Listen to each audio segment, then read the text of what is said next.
Hello बच्चों, स्वागत है आपका डाउट क्लास में।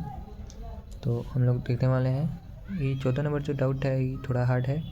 सो इसको बाद में हम एक स्पेशल वीडियो इसके लिए बना के भेज देंगे, उस पर ज़्यादा ध्यान देने की ज़रूरत नहीं है। तो उसके बाद 23 नंबर जो क्वेश्चन है इलेक्ट्रॉन का विशिष्ट आवेश।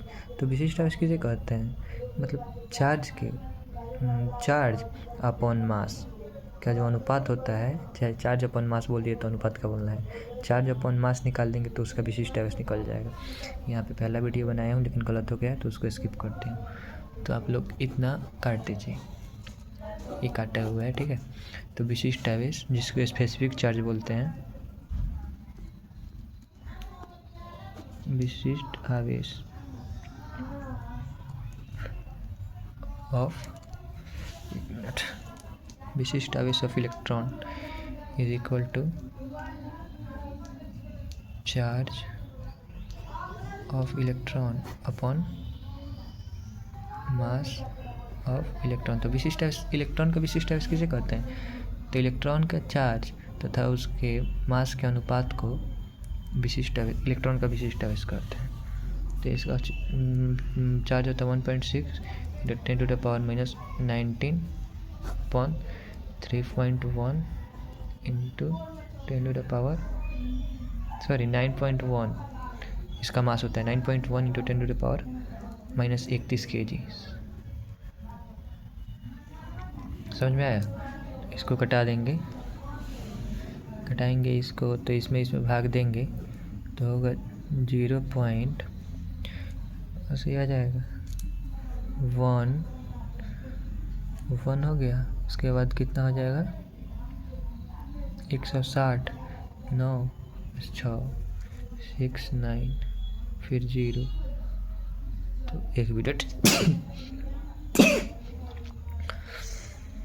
690 है, 7 से लगेगा 7।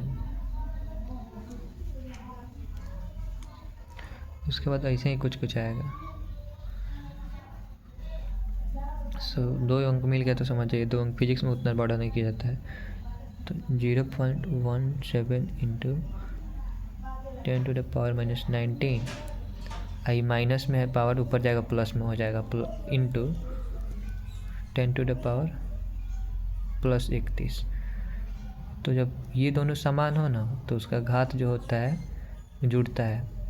तो 0.17 गुना ये दोनों समान है तो ये जुड़ेगा, तो -19 है और +31 है तो इसको जोड़ेंगे तो कितना हो जाएगा, इसमें से ही घट जाएगा 10 के पावर हो जाएगा 1 2 और 10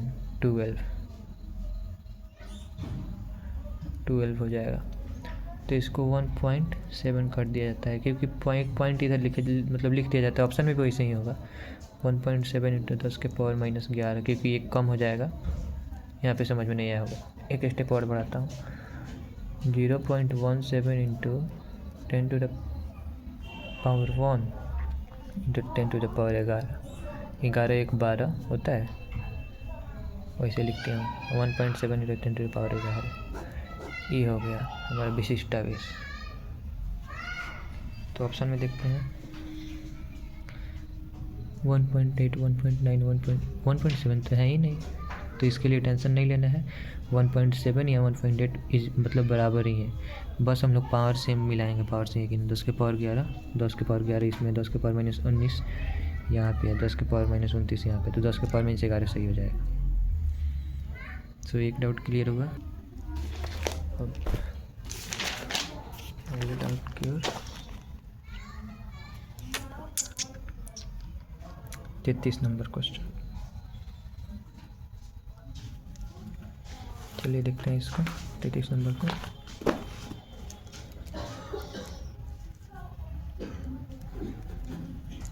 क्या बोल रहा है?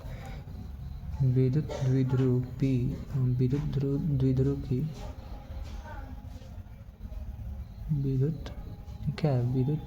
द्विध्रुव तो नहीं हो सकता। विद्युत क्षेत्र मान लीजिए, विद्युत क्षेत्र की तीव्रता E के बीच का कोण कितना होगा कि स्थिर साम्यावस्था स्थित रहे।